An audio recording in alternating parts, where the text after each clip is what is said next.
매주 금요일 시사 포커스에서는 책과 영화 이야기 보내드리고 있습니다. 새해 들어서 책 이야기 전해주시는 분이 바뀌었어요. 새로운 책 전도사 이렇게 얘기도 될까요? 우리 서경원 선생님 나오셨습니다. 안녕하세요. 안녕하세요. 예, 새로 새 책 소개를 하게 됐는데 일단 자신에 대해서 소개를 간단히 좀 해주시죠. 네. 순천 신대에서 살고 있고요. 예, 동네에서 수학 가르치고 있는 서경원이라고 합니다. 수학 반갑습니다. 선생님이세요. 저는 이게 살면서 이제 저도 이제 딸이 고등학교를 가고 이러면서 저도 많은 사람들을 만나면서 제가 느끼는 게 뭐냐면 이과생이 네. 어떤 앞으로 사회는 과학 시대니까 이과적인 소양을 갖고 고등학교 대학교를 다니고 그러니까 이과를 나오신 거죠? 저는 문과요? 문과생입니다. 아 근데 수학을 또 하신 거예요? 네. 그럼 이과를 그래도 이과를 하시고 그러면서 인문학적인 책을 통해서 인문학적 소양을 갖고 있는 사람들, 그러니까 이과 베이스에 인문학적 소양이 있는 사람이 참 앞으로 현대를 살아가는데 되게 중요할 거라고 보여지는데, 맞아요. 그렇죠. 그런 생각하죠. 많이 근데 그렇습니다. 수학 교사이시면서 책을 많이 읽으시는 분, 네. 책을 좋아하게 된 계기가 있어요? 왜냐면 조태양 선생님이 책을 정말 좋아하시는 분이라고 후임을 소개시켜 주신 것 같거든. 이제 뭐 아무래도 부모님 영향을 많이 당연히 받았고요. 네. 부모님이 책을 많이 읽으시니까 자연스럽게 책을 읽게 되었던 것 같고, 근데 이제 뭐 바쁘게 애들 키우면서 바쁘게 책을 못 읽는 경우가 많잖아요, 사실 예. 일반적으로. 근데 한두 번의 어떤 책을 통해서 제가 조금 문제를 해결하는 어떤 경험들을 경험하게 되니까, 아, 책을 통해서. 책을 통해서 뭐 일반적으로는 어떤 지식적인 측면도 있겠지만 어떤 책이 신앙적인 나의 삶에 도움이 된 경험을 한 거. 그렇죠. 예를 하나 들어줘 봐요. 예. 저는 이제 개인적으로 이제 종교를 신앙을 가지고 있는데, 기독교? 네, 기독교인인데요. 그 아무래도 기독교에서는 논증적으로 질문을 해결하지 못할 때가 있잖아요. 네. 어떤 신적인 존재 유무라든지 이런, 기독교에 관한 어떤 철학적 질문에 대해서 해결을 잘 못할 때. 그렇죠. 뭐 교회에서 많이 도움을 주긴 하지만은, 예.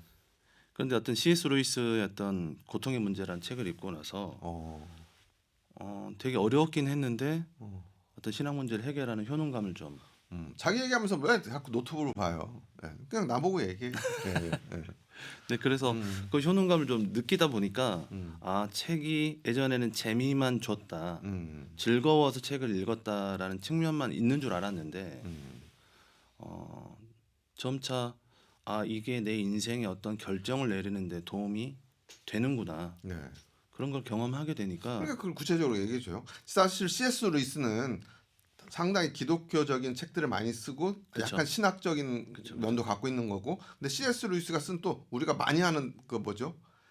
나니아 연대기. 나니아 연대기를 쓴 사람이 C.S. 그쵸. 루이스 아니에요. 그쵸. 근데 그 사람은 기본적으로 되게 유명한 기독교 책도 있는데 네. 순전한 기독교인가? 순전한 기독교. 그렇죠, 맞죠. 네. 예. 그러니까 나도 알기는 많이 알아요. 그러면 C.S. 루이스의 아까 뭐 무슨 고통의 문제입니다. 고통의 문제, 그게 나를 어떻게 그러니까 신의 존재 유무를 사실 고민하잖아요. 네. 왜냐하면 진짜 있는지에 대한 의문이 해결을 받았다 안 됐다라고 하는 게 젊은 날에 분명히 문제가 고민이었는데. 있긴 하는데, 단순히 여기서는 믿음의 문제라고 치부하는 경우가 사실 많이 있어요, 교회에서. 네. 교회에서나 개인적으로. 안 믿어져도 믿어라. 뭐 약간 이해가 안 돼도 믿어라. 네네. 그런데 이 C.S. 루이스라고 하는 사람은 논증적으로, 변증적으로 설명을 이렇게 차분하게 해주는 책들을 많이 썼거든요. 네. 아, 그래서 이렇게 신이라고 하는 존재, 하나님이라고 하는 존재를 이렇게 말로 설명할 수 있겠구나. 네. 그래서 내가 이 단계를 넘어설 때 이렇게 설명하고 내가 설득되어진다, 이해된다라고 할 때, 그러면 앞으로 더 나아갈 수 있겠구나라고 생각을 한 거죠. 그래서 그러니까 어떤 기독교적인 것에 대해서 궁금증, 어떤 그 삶의 문제에서 철학적으로 좀 해결이 안 받았죠. 됐던 것들을, 그리고 그렇죠. 교회에서도 마땅히 목사님이나 이런 것 설교를 통해서 와닿지 않던 것들을 C.S. 루이스 책을 통해서 이해를 하고 어떤 삶에 대해서 좀 도움을 많이 받았죠. 도움을 받는. 예. 그래요. 그래서 책이 이런 것들 때문에 우리한테 참 많은 영향을 주고 유용성이 있고, 요즘 뭐 유튜브에도 그런 것들이 많이 있지만 그렇죠. 예, 예. 그러면 오늘 네. 소개할 책이 이처럼 사소한 것들이에요. 네, 우리가 네, 네.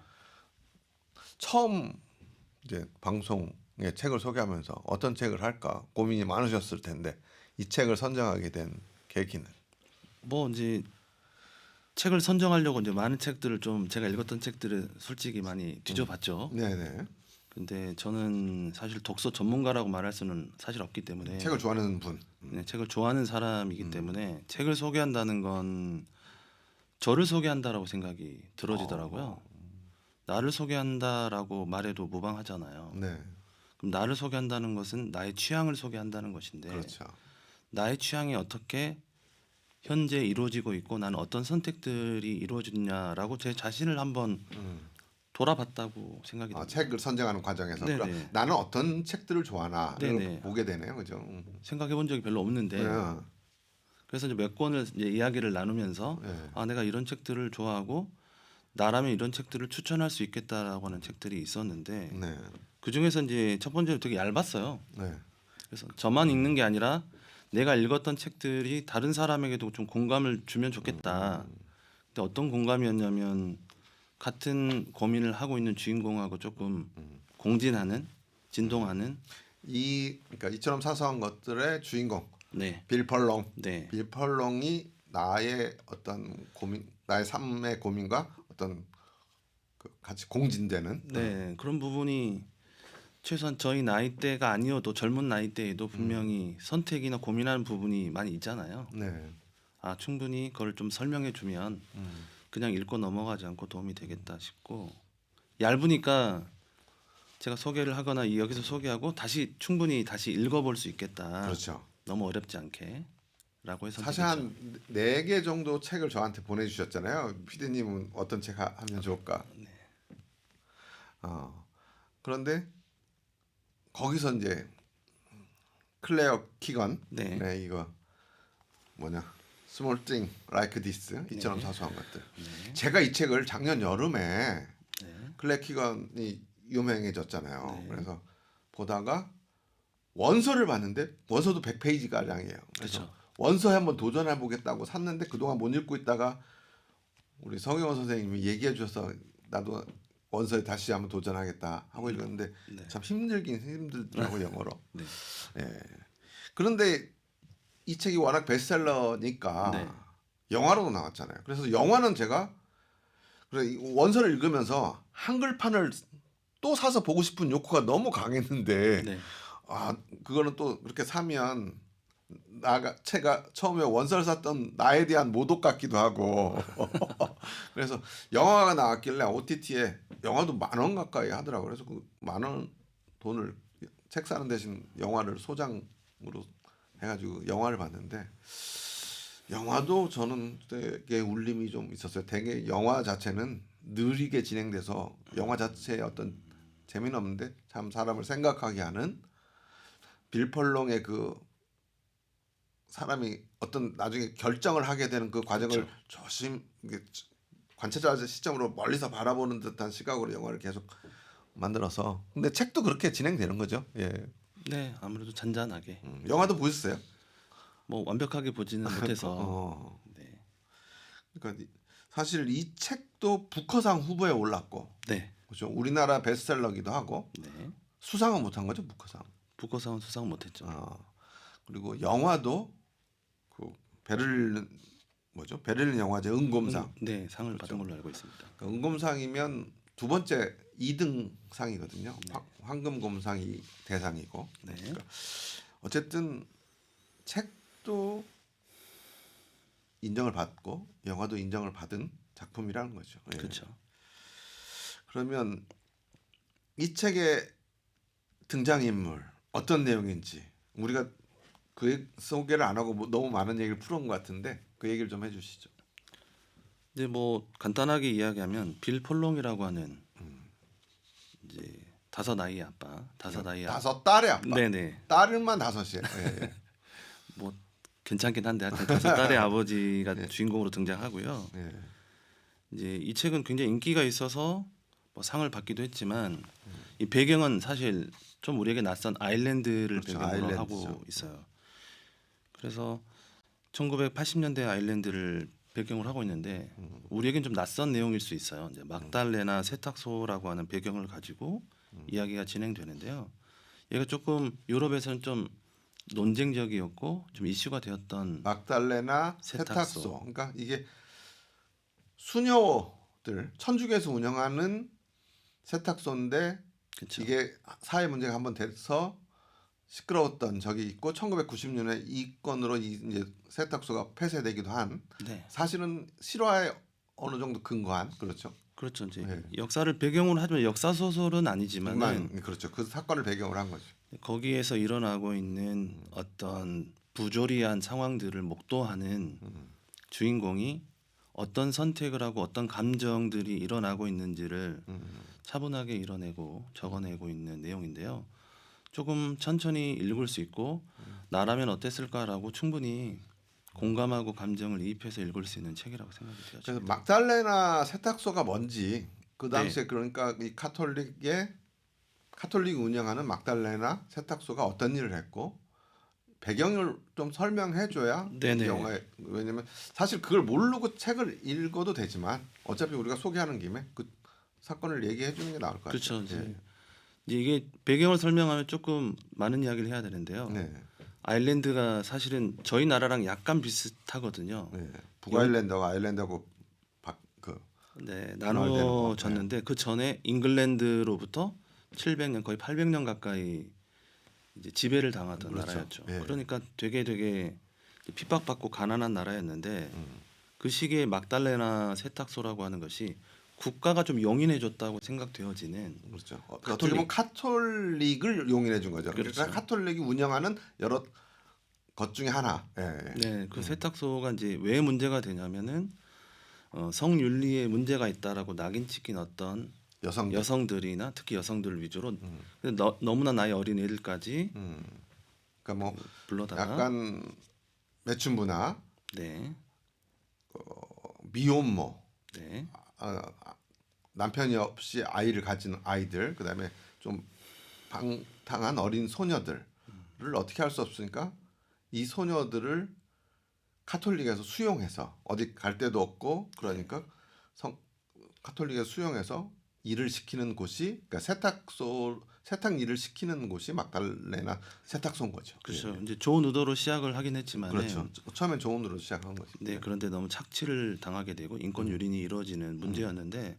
거의 한 70년간 이루어졌어요. 그렇죠. 막달레 수년이 세탁소가 70년 동안 운영이 된 거죠. 1996년에 폐쇄됐으니까. 네, 그런데 아직 뭐 지금 국가가 이제 인정하기도 되게 늦게 인정하고 사죄하기도 하고 여전히 배상 문제도 이루어지지 않은 정도로 굉장히 이제 거기 아일랜드나 유럽에서는 좀 유명한 사건이었고 그래서 그런 배경들을 가지고 있다 보니까 유럽에서는 바로 이 소설이 어떤 것들을 말하고 있는지를 바로 직관적으로 이해할 수 있었다고 생각이 이 들어요. 사건을 아는 유럽인들한테 이 소설은 너무 서로 아는 얘기에 그렇죠. 근간이 돼서 빌폴롱이라는 사람이 그걸 지켜봤을 때 그렇죠. 어떤 마음의 변화와 하는지를 좀 쉽게 이해하는데 우리는 그렇죠. 모르는 사건이잖아요. 예, 유태인 학살, 나치 수용소 이런 거는 우리한테 그걸 배경으로 했다면 우리한테 쉽게 다가오겠지만 막달레나 세탁소는 잘 모르는 사건이니까. 네, 반대로 말하면 우리 위안부 문제를 이야기한다라고 생각한다면 아 우리가 위안부 문제를 가지고 우리가 느끼는 감정들에 대해서 충분히 이해할 수 있겠다라는 생각이 그렇죠. 들죠. 근데 뭐 역사 소설은 아니지만 되게 짧아요. 네, 100페이지. 그런데 이제 이 작가가 클레이 키건이라는 분이 굉장히 책을 적게 썼습니다. 굉장히 인기 있는 작가임에도 불구하고 예, 네. 책을 몇 권 쓰지를 않았어요. 뭐뭐 그리고 있죠? 네. 뭐 더 유명한 게 뭐 맡겨진 소녀라든지 그렇죠. 이런 책들이 있긴 한데 이것도 영화로 만들어졌어요. 말 없는 소녀라고 해가지고. 그렇죠. 예. 근데 다작이 아닌 작가임에도 되게 인기 있는 이유가 보통은 이제 하고 싶은 말이 많을 수 있잖아요. 네. 많이 쓰고 싶고 네. 여러 개를 쓰고 싶을 수 있는데 되게 함축적으로 덜어내기 작업을 잘한 작가라고 네. 이해할 수 있다고 봅니다. 왜냐하면 자기가 쓰고 싶은 말이 얼마나 많겠어요. 그렇죠. 근데 11년 만에 나온 책임에도 불구하고 되게 짧게 썼거든요. 그러니까 난 이것도 이번에 책 읽고 이제 방송 준비하면서 맡겨진 소녀도 영화 책 나왔고 유명했고 네네네네. 영화됐고 이것도 네네. 책 나와서 유명해 영화됐고 근데 이 사이에 텀이 11년이면 11년 동안 아무것도 안 써. 그리고 이 책도 100페이지예요. 그쵸. 예. 그러니까 11년 만에 쓴 책이 100페이지. 음. 그러니까 뭘까? 그럼 그 함축적인 10년 동안 하고 싶은 얘기를 100페이지에 함축 넣었던 그 에너지가 우리한테 전해진 걸까? 네. 그래서 그냥 처음에 읽을 땐 쉽게 사실 읽게 되고 저도 네. 그냥 가볍게 읽었거든요. 네, 영어를 읽어도 쉽게 읽어져요. 그렇게 어렵진 않죠. 죄송합니다. 영어를 잘못했는데. 그런데 예, 예. 바로 다시 읽었어요. 이 책을 바로 다시 읽게 한번 끝내고 나서 바로 다시 여러 번 읽게 되었고 이 책이 왜 이렇게 유명했는지에 대해서 바로 뭔가 알 것 같긴 한데 뚜렷하게 말하지 못한 영역들이 되게 있었다고 생각하거든요. 그래서 두 번째, 세 번째 할 때 조금 더 알게 되는 책이라고 해야겠습니다. 그래요. 그러면 왜 이렇게 인기 있었는지 그러면 이 책이 나타내는 주제가는 2부에서 조금 더 얘기해보고 스토리를 조금 더 얘기해줘요. 이제 아까 이 소설의 배경이 되는 막달레나 세탁소라는 사회적 배경은 얘기했고 그럼 그 막달레나 세탁소가 운영되고 있는 어떤 도시에 이 빌 펄롱이라는 사람이 살고 있는 거고 네. 그 영화 얘기를 해줘. 아니 책 얘기를. 네. 예, 예. 그러니까 빌 펄롱이 주인공으로 나오는데요. 예, 예. 이 사람이 석탄을 캐는 야적장에서 일하는 사람이에요. 소유하고 있는 거죠. 빌 펄롱 그 석탄 아니 그런 건 아닌데. 아니에요. 네, 거기서 일하는 일하는- 사람인데요. 예, 예. 네, 그런데 이제 열심히 일하는 사람이에요. 네, 성실한 사람. 성실한 사람입니다. 5딸의 아버지로서 가장으로서 착하고 성실한 사람. 네네. 일을 계속 열심히 성실하게 했지만 되게 석탄을 캐고 나르는 일이 사실 어찌 보면 뭐 복잡한 쉬운 일은 일이라고 할 아니고. 수는 없잖아요. 막노동 물론 같은 거죠. 힘이 들긴 하지만 반복되는 일이기 때문에 약간 조금 권태기를 느끼고 있는 가장입니다. 그러니까 저희도 마찬가지죠. 자기에게 맡겨진 일을 똑같은 일을 계속 반복한다는 것이 굉장히 착하지만 권태기를 느끼고 있는 가장. 네, 어려운 일 그런 일들을 하고 있었는데 막달레나 수료원에서 있던 아이가 도와달라고 하는 장면이 반전이 일어나는 그렇죠. 부분이죠. 막달레나 그 세탁소에 이 사람이 석탄을 공급하거든요. 그렇죠. 근데 갔다가 네. 그 수녀원에 있는 어떤 여자 아이가 나 좀 데려가 나는 여기서 나가게 해달라. 네네네. 이런 거 하면서 이제 사건이 시작되는 거죠. 그렇죠. 네. 이제 격동이 일어나는데 네. 이제 그 아내랑 그런 일이 있었다고 뭐 어떤 이런 이야기들 나누면서 네. 이제 아내는 현실적인 이야기를 하는 거예요. 우리 먹고 살기도 되게 바쁘고. 네. 근데 이 폴롱은 그 감정을 한번 느껴버린 거죠. 그렇죠. 내가 모른 척하고 가야 되는 상황인지 아니면 이 상황을 넘어가도 되는지라는 어떤 선택의 순간에 자기가 들어와 버린 거예요. 그렇죠. 근데 그 전에는 그냥 모른 척 자기 삶에 최선을 다했는데 자기 삶에 최선을 다한다라고 하는 것들이 충분히 만족감을 느끼지 못하는 순간에 이 선택의 순간이 다가오니까 그렇죠. 그러니까 굉장히 고민하는 장면들을 이제 세밀하게 써 내려가고 있는데 저라고 생각을 해본다면은 만약에 저가 그 상황이 있어서 누가 나한테 도와달라고 한다고 했을 때 과연 내가 쉽게 도와줄 수 있는가라고 묻는 책이라고 보시면 돼요. 내가 그 고통을 당하고 있는 소녀에게 내가 도움을 준다라고 하면은 현실을 약간은 외면해야 되잖아요. 또 내가 속한 공동체에 있는 공동체에서 모두 다 묵인하고 있는 거잖아요. 그렇죠. 사실 무기라고 있다는 거예요. 그 몰랐다가 소녀가 구해달라고 하니까 이 현실을 안 게 아니고 그동안 그렇죠. 저쪽에서 뭔가 일이 있다는 거는 어렴풋이 알고 있었어. 그러니까 아내도 여자 아이들은 어차피 그 수녀들이 돌보지 않으면 어디 갈 데도 없는 아이들이다. 네. 그러니까 그냥 그리고 수녀원과 카톨릭이 워낙에 이제 그 지역 사회나 그 아일랜드 사회에 워낙에 많은 것을 좌지우지하는 단체니까 괜히 거기 건들지 말자. 그렇죠. 그러니까 아내도 그렇게 얘기하는 거고 펄롱도 그 얘기를 듣는 거는 대부분의 거기 주민들이나 사람들이 뭔가 있다는 거는 알고는 있는 거야. 근데 그렇죠. 그게 직접적으로 펄롱한테는 이 소녀가 나 좀 구해달라는 어떤 직접적인 어떤 제스처를 했으니까 이제 펄롱이 그 사이에서 괴로 갈등하는 그렇죠. 선택의 기로에선 그러면서 펄렁도 자기가 엄마가 일찍 죽으면서 벌어졌는데 그 엄마가 가정부로 일하던 너무 많은 얘기를 아니 그래도 뭐 다 나온 책이니까 그 가정부로 일하던 집주인의 그분이 엄마 대신 얘를 맡아서 키워줬던 그렇죠. 그러니까 나가 어디 갈 데 없을 때 누군가 나를 이만큼 키워줬는데 나는 어떻게 해야 되나 이러면서 이제 갈등. 그렇죠. 이제 자기 어렸을 적이 떠오르면서 나의 도움을 받았던 것들이 떠오른 거죠. 그렇죠. 자기가 도움을 받았던 것들. 네, 그 전에는 도움을 받았던 걸 잊고 산 거죠. 왜냐면 네. 현실 문제에 매몰되다 뭐 보니까. 5딸이나 키워야 되니까. 그렇죠. 네. 충분히 네. 이해할 수 있는 내용인데 그렇지만 현실 문제하고 올바름의 선택의 문제에 기로 섰을 때 우리는 어떤 걸 선택할까? 혹은 어떻게 살아가고 있는가라고 주인공을 통해서 질문하는 건데 네. 꼭 폴롱처럼 그 아이를 도와줘야 된다라고 강압적으로 밀어붙이는 내용이라기보다는 그냥 너는 어떻게 보냐. 그렇죠. 그냥 펄렁을 멀리서 관조하면서 펄렁이 계속 고뇌하는 장면들 쭉 지켜보면서 책도 그렇고 영화도 그렇고 그냥 우리가 그걸 지켜보는 관찰자 입장에 서게 만드는 그렇죠. 그렇죠. 이 펄렁의 선택에 관해서 그래서 영화로 보면 되게 지루해요. 뭐 사건이 네. 별로 없어. 그렇죠, 그렇잖아요. 그렇죠. 지금 말한 게 우리 다잖아요. 그렇죠, 그래서 그렇죠. 한 중간쯤 앞에 4분의 1쯤에서 이 소녀의 도움을 받고 마지막 한 4분의 3 동안은 펄렁이 어떤 선택을 하는지에 그냥 얘기해요. 그죠? 그렇죠. 그냥 지켜보는 펄렁이 왔다 갔다 하고 옛날 일을 떠올리고 그런데도 이 책이 인기가 있고 북커상 후보에도 올랐고 영화로도 만들어지고